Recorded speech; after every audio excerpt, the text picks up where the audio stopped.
नमस्कार।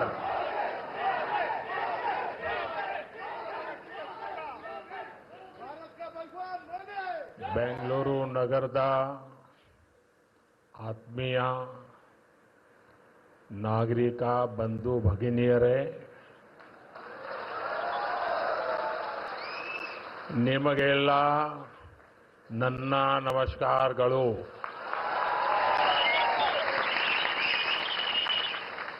कर्नाटका के गवर्नर श्री थावरचंद गहलोत जी, मुख्यमंत्री सिद्धरामैया जी, केंद्र में मेरे सहयोगी मनोहर लाल खट्टर जी, एचडी कुमारस्वामी जी, अश्विनी वैष्णव जी, वी सोमन्ना जी, सुश्री शोभा जी, उप मुख्यमंत्री डीके शिवकुमार जी, कर्नाटका सरकार में मंत्री वी सुरेश जी, नेता विपक्ष आर अशोक जी, सांसद तेजस्वी सूर्या जी, डॉक्टर मंजुनाथ जी, एमएलए विजेंद्र येडियुरप्पा जी और कर्नाटका के मेरे भाई और बहनों, कर्नाटका की धरती पर कदम रखते ही अपनापन सा महसूस होता है।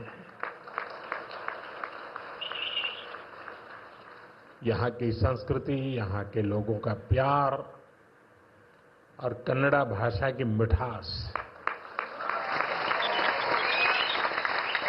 दिल को छू जाती है।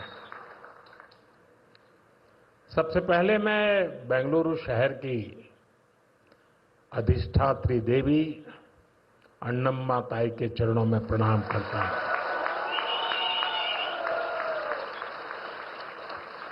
सदियों पहले नाड़ प्रभु केम्पेगौड़ा जी ने बेंगलुरु शहर की नींव रखी थी। उन्होंने एक ऐसे शहर की संकल्पना की थी जो अपनी परंपराओं से भी जुड़ा हो और साथ ही प्रगति की नई ऊंचाइयों को भी छुए। बेंगलुरु ने अपनी उस स्पिरिट को हमेशा जिया, हमेशा उसे सहज कर रखा और आज बेंगलुरु उस सपने को साकार कर रहा है। साथियों, बेंगलुरु को हम एक ऐसे शहर के रूप में उभरता देख रहे हैं जो न्यू इंडिया के राइज का सिंबल बन चुका है। एक ऐसा शहर जिसकी आत्मा में तत्वज्ञान है और जिसके एक्शन में टेक ज्ञान है।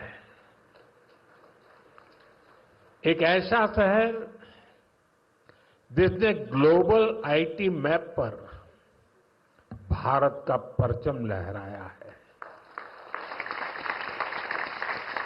बेंगलुरु की इस सक्सेस स्टोरी के पीछे अगर कोई है तो वो यहां के लोगों की, आप सबकी मेहनत और आप सबकी टैलेंट है।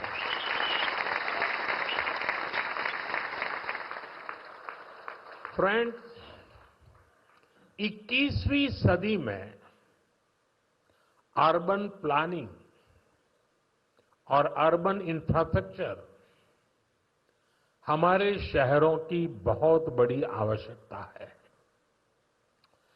बेंगलुरु जैसे शहरों को हमें भविष्य के लिए भी तैयार करना है। बीते समय में बेंगलुरु के लिए भारत सरकार की तरफ से हजारों करोड़ रुपए की योजनाएं शुरू की गई हैं। आज इस अभियान को नई गति मिल रही है। आज बेंगलुरु मेट्रो येलो लाइन का शुभारंभ हुआ है। मेट्रो फेज 3 की आधारशिला भी रखी गई है। साथ ही देश के अलग अलग हिस्सों के लिए 3 नई वंदे भारत ट्रेनों को हरी झंडी भी दिखाई गई है। बेंगलुरु से बेलगावी के बीच वंदे भारत की सेवा शुरू हुई है। इससे बेलगावी के व्यापार और टूरिज्म को बढ़ावा मिलेगा। इसके अलावा नागपुर से पुणे और श्री माता वैष्णो देवी कटरा से अमृतसर के बीच भी वंदे भारत एक्सप्रेस शुरू हुई है।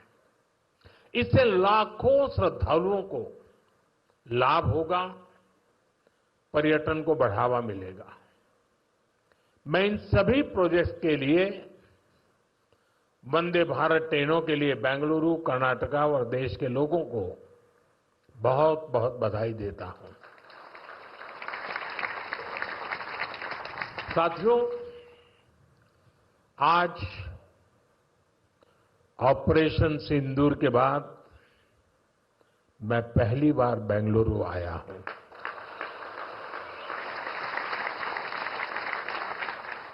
ऑपरेशन सिंदूर में भारतीय सेनाओं की सफलता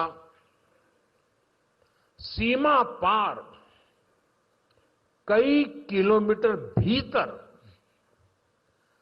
आतंकवादी ठिकानों को नेस्त नाबूद करने की ताकत और आतंकवादियों के बचाव में उतरे पाकिस्तान को कुछ ही घंटों में घुटनों पर लाने की हमारी क्षमता पूरी दुनिया ने नए भारत के इस स्वरूप के दर्शन किए हैं।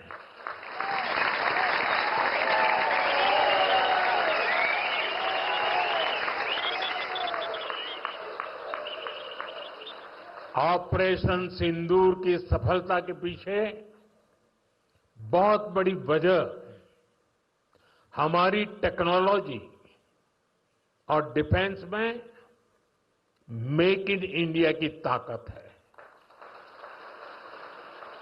और इसमें बेंगलुरु और कर्नाटका के युवाओं का भी बहुत बड़ा योगदान है। मैं इसके लिए भी आज आप सभी का अभिनंदन करता हूं।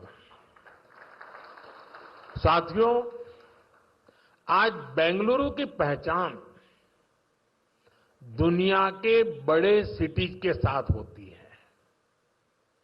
हमें ग्लोबली कॉम्पीट भी करना है, इतना ही नहीं लीड भी करना है। हम तभी आगे निकलेंगे जब हमारे शहर स्मार्ट होंगे, फास्ट होंगे, एफिशिएंट होंगे। इसलिए आज मॉडर्न इंफ्रा के लिए प्रोजेक्ट पूरे कराने पर हमारा इतना जोर है। आज आरवी रोड से बोम्मा संद्रा तक येलो लाइन शुरू हुई है। ये बेंगलुरु के कई अहम एरियाज को आपस में कनेक्ट करेगी। बसवनगुड़ी से इलेक्ट्रॉनिक सिटी तक ये सफर में भी अब सब कम समय लगेगा। इससे लाखों लोगों के जीवन में ईज ऑफ लिविंग बढ़ेगी, ईज ऑफ वर्किंग बढ़ेगी। साथियों, आज येलो लाइन के लोकार्पण के साथ ही हमने फेज 3 यानी ऑरेंज लाइन का भी शिलान्यास किया है। जब ये लाइन शुरू होगी तो येलो लाइन के साथ मिलकर डेली 25 लाख पैसेंजर्स को फैसिलिटेट करेगी। 25 लाख पैसेंजर। ये बेंगलुरु के ट्रांसपोर्ट सिस्टम को एक नई ताकत देगी, एक नई ऊंचाई देगी। साथियों, बेंगलुरु मेट्रो ने देश को पब्लिक इंफ्रास्ट्रक्चर डेवलपमेंट का एक नया मॉडल भी दिया है। बेंगलुरु मेट्रो कई अहम स्टेशनों के लिए इंफोसिस फाउंडेशन, बायोकॉन और डेल्टा इलेक्ट्रॉनिक जैसी कंपनियों ने पार्ट फंडिंग की है। सीएसआर के इस्तेमाल का ये मॉडल एक बड़ी प्रेरणा है। मैं इस अभिनव प्रयास के लिए कॉरपोरेट सेक्टर को बहुत बहुत बधाई देता हूं। साथियों, आज भारत दुनिया की फास्टेस्ट ग्रोइंग मेजर इकोनॉमी है। पिछले 11 इयर्स में हमारी इकोनॉमी 10वें नंबर से टॉप 5 में पहुंच गई। हम बहुत तेजी से टॉप 3 इकोनॉमी बनने की ओर आगे बढ़ रहे हैं। ये स्पीड हमें कैसे मिली है? ये स्पीड हमें रिफॉर्म, परफॉर्म, ट्रांसफॉर्म की स्पिरिट से मिली है। ये स्पीड हमें साफ नीयत और ईमानदार प्रयासों से मिली है। आप याद करिए, 2014 में मेट्रो सिर्फ 5 शहरों तक सीमित थी, 5 सिटीज। अब 24 सिटीज में 1000 किलोमीटर से ज्यादा मेट्रो नेटवर्क है। भारत अब दुनिया का तीसरा सबसे बड़ा मेट्रो नेटवर्क वाला देश बन गया है। 2014 से पहले लगभग 20,000 किलोमीटर रेल रूट का इलेक्ट्रिफिकेशन हुआ था। यानी देश आजाद होने से 2014 तक हमने पिछले 11 इयर्स में ही 40,000 किलोमीटर से अधिक रेल रूट पर इलेक्ट्रिफिकेशन किया है।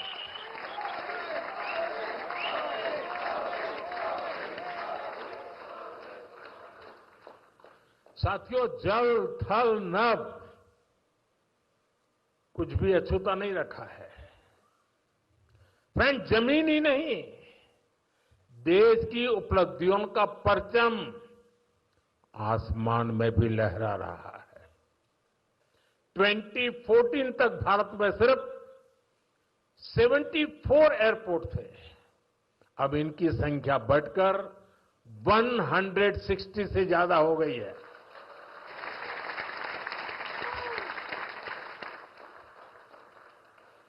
नभ की सिद्धि, थल की सिद्धि और जल की भी वाटरवेज का आंकड़ा भी उतना ही शानदार है। 2014 में सिर्फ 3 नेशनल वाटरवेज ऑपरेशनल थे। अब यह संख्या बढ़कर 30 हो चुकी है। साथियों, हेल्थ और एजुकेशन सेक्टर में भी देश ने एक बड़ी जंप लगाई है। 2014 तक हमारे देश में सिर्फ 7 एम्स और 387 मेडिकल कॉलेज थे।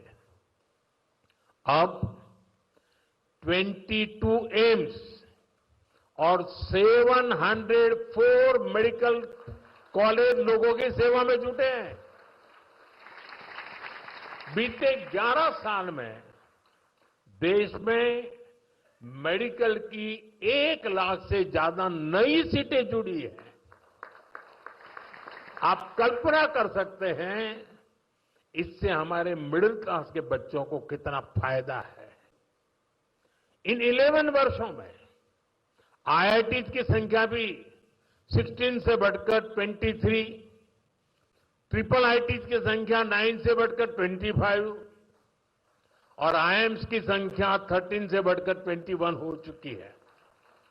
यानी आज स्टूडेंट्स के लिए हायर एजुकेशन में ज्यादा से ज्यादा मौके बन रहे हैं। साथियों, आज देश जिस गति से आगे बढ़ रहा है, उसी गति से गरीब और वंचित का जीवन भी बदल रहा है। हमने प्रधानमंत्री आवास योजना के तहत 4 करोड़ से अधिक पक्के घर दिए हैं। अब हमारी सरकार 3 करोड़ घर और बनने जा रही है। हमने सिर्फ 11 इयर्स में 12 करोड़ से अधिक टॉयलेट्स बनाए हैं। इससे देश की करोड़ों माताओं बहनों को गरिमा, स्वच्छता और सुरक्षा का अधिकार मिला है। साथियों, देश आज जिस गति से विकास कर रहा है, इसके पीछे हमारी इकोनॉमिक ग्रोथ एक बड़ा फैक्टर है। आप देखिए, 2014 से पहले भारत का टोटल एक्सपोर्ट $468 बिलियन तक पहुंचा था। आज ये $824 बिलियन हो गया है। पहले हम मोबाइल इंपोर्ट करते थे, वहीं अब हम मोबाइल हैंडसेट के टॉप 5 एक्सपोर्टर बन गए हैं। और बेंगलुरु की इसमें बहुत बड़ी भूमिका भी है। 2014 से पहले हमारा इलेक्ट्रॉनिक्स एक्सपोर्ट लगभग $6 बिलियन था। अब ये भी लगभग $38 बिलियन तक पहुंच गया। साथियों, 11 इयर्स पहले तक भारत का ऑटोमोबाइल एक्सपोर्ट लगभग $16 बिलियन था। आज ये 2 गुने से अधिक हो चुका है, डबल हो चुका है। और भारत ऑटोमोबाइल का 4था सबसे बड़ा एक्सपोर्टर बन गया है। ये उपलब्धियां आत्मनिर्भर भारत के हमारे संकल्प को मजबूती देती है। हम मिलकर आगे बढ़ेंगे और देश को विकसित बनाएंगे। साथियों, विकसित भारत न्यू इंडिया की ये यात्रा डिजिटल इंडिया के साथ कदम से कदम मिलाकर पूरी होगी। आज हम देख रहे हैं, इंडिया एआई मिशन जैसी योजनाओं से भारत ग्लोबल एआई लीडरशिप की दिशा में आगे बढ़ रहा है। सेमीकंडक्टर मिशन भी अब स्पीड पकड़ रहा है। भारत को जल्द ही मेड इन इंडिया चिप मिलने जा रही है। आज Bharat low cost, high tech space mission का ग्लोबल उदाहरण बन गया है। यानी फ्यूचरिस्टिक टेक्नोलॉजी से जुड़ी जो भी संभावनाएं हैं, भारत उन सब में आगे बढ़ रहा है।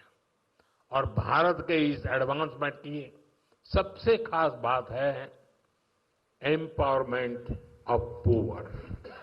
आप देखिए, आज देश में डिजिटाइजेशन का दायरा गांव-गांव तक पहुंच चुका है। यूपीआई के जरिए दुनिया का 50% से ज्यादा रियल टाइम ट्रांजैक्शन भारत में हो रहा है। दुनिया का 50%। टेक्नोलॉजी की मदद से हम सरकार और नागरिकों के बीच की दूरी कम कर रहे हैं। आज देश में 2200 से ज्यादा सरकारी सेवाएं मोबाइल पर उपलब्ध है। उमंग ऐप से आम नागरिक घर बैठे सरकारी काम निपटा रहा है। डिजी लॉकर से सरकारी प्रमाण पत्रों का झंझट खत्म हुआ है। अब हम एआई पावर्ड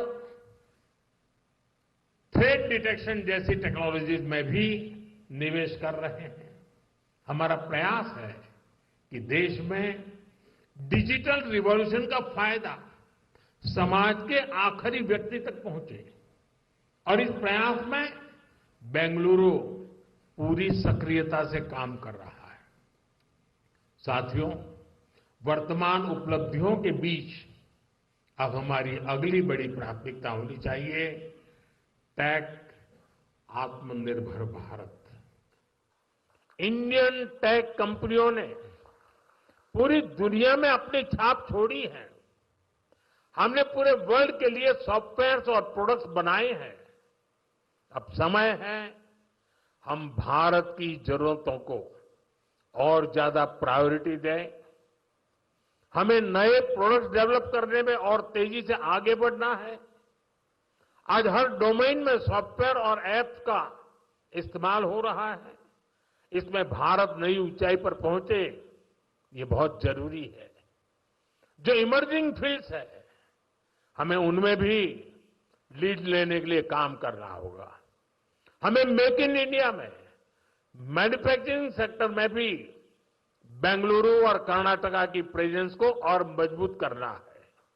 और मेरा आग्रह है हमारे products zero defect, zero effect के स्टैंडर्ड पर टॉप क्वालिटी के होने चाहिए।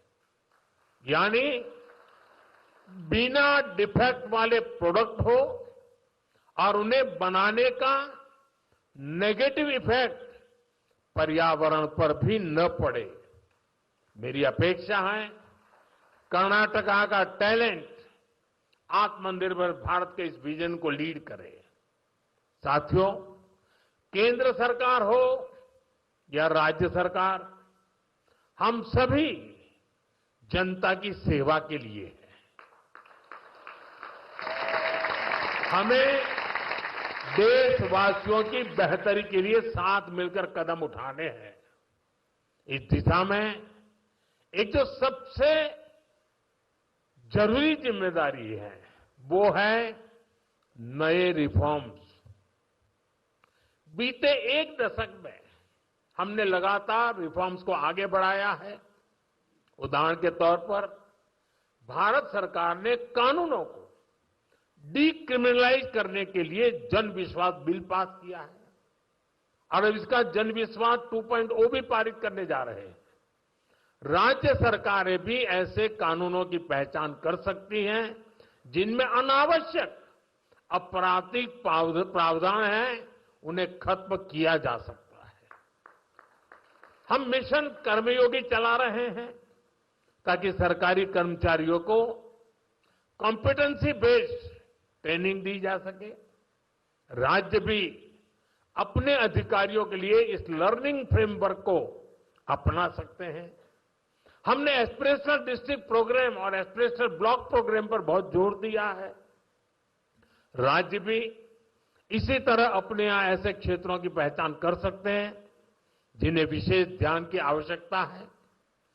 हमें राज्य सरकार के स्तर पर भी नए रिफॉर्म्स को लगातार पुश करना चाहिए।